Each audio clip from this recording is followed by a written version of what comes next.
नमस्कार साथियों, स्वागत है आप सभी का आपके अपने YouTube channel Dhanraj short hand academy steno classes में। दोस्तों, आज का हमारा डिक्टेशन है राजस्थान हाई कोर्ट स्टेनोग्राफर भर्ती 2020 टेस्ट सीरीज लीगल डिक्टेशन। गति 80 शब्द प्रति मिनट। तो आइए स्टार्ट करें डिक्टेशन 5 सेकंड बाद।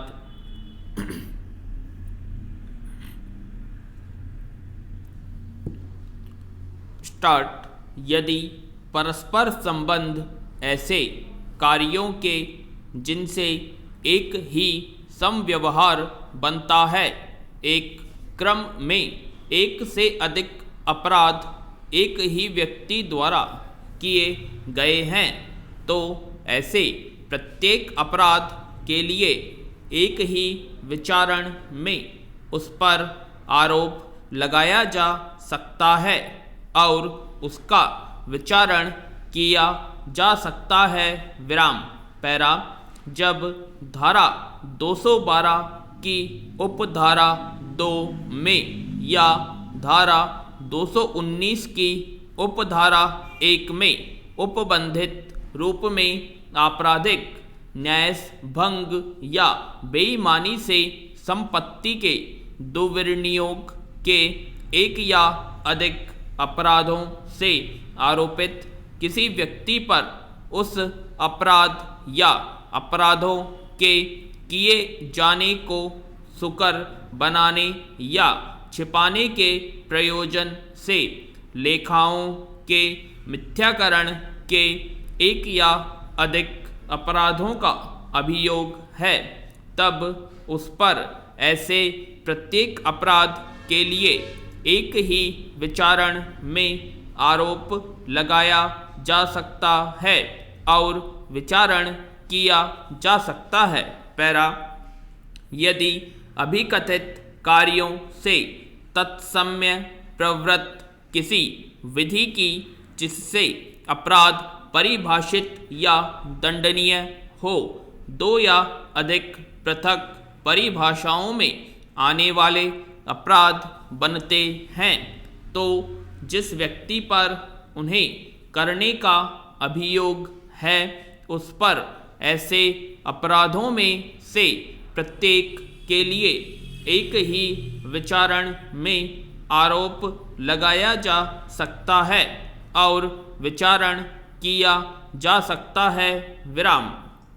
यदि कई कार्य जिनमें से एक से या एक से अधिक से स्वयं अपराध बनते हैं मिलकर भिन्न भिन्न अपराध बनते हैं, तो ऐसे कार्यों से मिलकर बने अपराध के लिए ऐसे कार्यों में से किसी एक या अधिक द्वारा बने किसी अपराध के लिए अंकित व्यक्ति पर एक ही विचारण में लाया जा सकता है और विचारण किया जा सकता है। पैरा।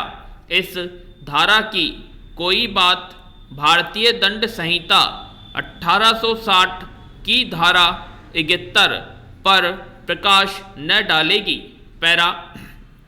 यदि कोई कार्य या कार्यों का क्रम इस प्रकार है कि यह संदेह है कि उन तथ्यों से जो सिद्ध किए जा सकते हैं, कई अपराधों में से कौन सा अपराध बनेगा, तो अभियुक्त पर ऐसे सब अपराध या उनमें से कोई करने का आरोप लगाया जा सकेगा और ऐसे आरोपों में से कितनों ही का एक साथ विचरण किया जा सकेगा।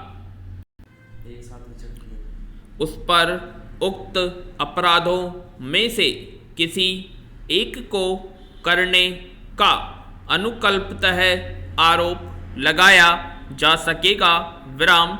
यदि ऐसे मामले में अभियुक्त पर एक अपराध का आरोप लगाया गया है और साक्ष्य से यह प्रतीत होता है कि उसने भिन्न अपराध किया है जिसके लिए उस पर उपधारा 1 के उपबंधों के अधीन आरोप लगाया जा सकता था वह उस अपराध के लिए दोष सिद्ध किया जा सकेगा जिसका उसके द्वारा किया जाना दर्शित है।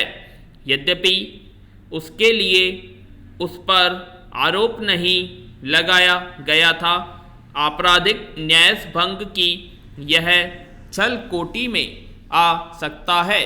उस पर चोरी करने, चुराई हुई संपत्ति प्राप्त करने, आपराधिक न्यास भंग करने और छल करने का आरोप लगाया जा सकेगा अथवा उस पर चोरी करने का या चोरी की संपत्ति प्राप्त करने का या आपराधिक न्यास भंग करने का या छल करने का आरोप लगाया जा सकेगा। विराम पैरा।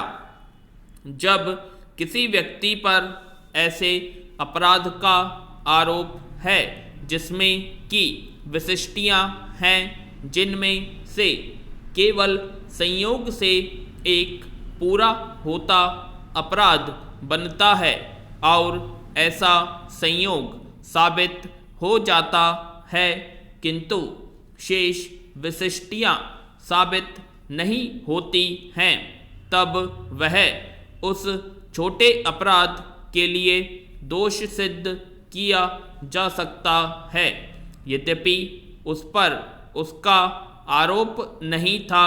जब किसी व्यक्ति पर किसी अपराध का आरोप लगाया गया है और ऐसे तथ्य साबित कर दिए जाते हैं जो उसे घटाकर छोटे अपराध का दायी बना देते हैं, तब वह छोटे अपराध के लिए दोष सिद्ध किया जा सकता है।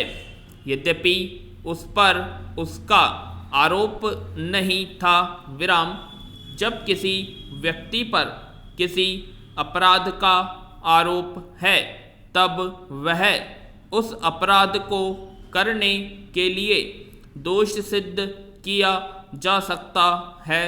यद्यपि प्रदान के लिए पृथक आरोप न लगाया गया हो।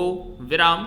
इस धारा की कोई बात किसी छोटे अपराध के लिए उस दशा में दोष सिद्ध प्राधिकृत करने वाली न समझी जाएगी। विराम। जिसमें एक छोटे अपराध के बारे में कार्यवाही शुरू करने के लिए अपेक्षित शर्तें पूरी नहीं हुई थी। पूर्ण विराम। आशा करता है आप सभी को ये डिक्टेशन पसंद आई होगी, तो प्लीज़ कमेंट बॉक्स में कमेंट करें और अभी तक आपने हमारे चैनल को सब्सक्राइब नहीं किया सब्सक्राइब करें और वीडियो को ज़्यादा से ज़्यादा लाइक शेयर करें। धन्यवाद। और दोस्तों आज शाम को 7 बजे यूट्यूब पर लाइव डिक्टेशन लेकर आ रहे हैं हाई कोर्ट के लिए, लीगल डिक्टेशन और जनरल डिक्टेशन, तो याद से जुड़ जाएं हमारे साथ। धन्यवाद।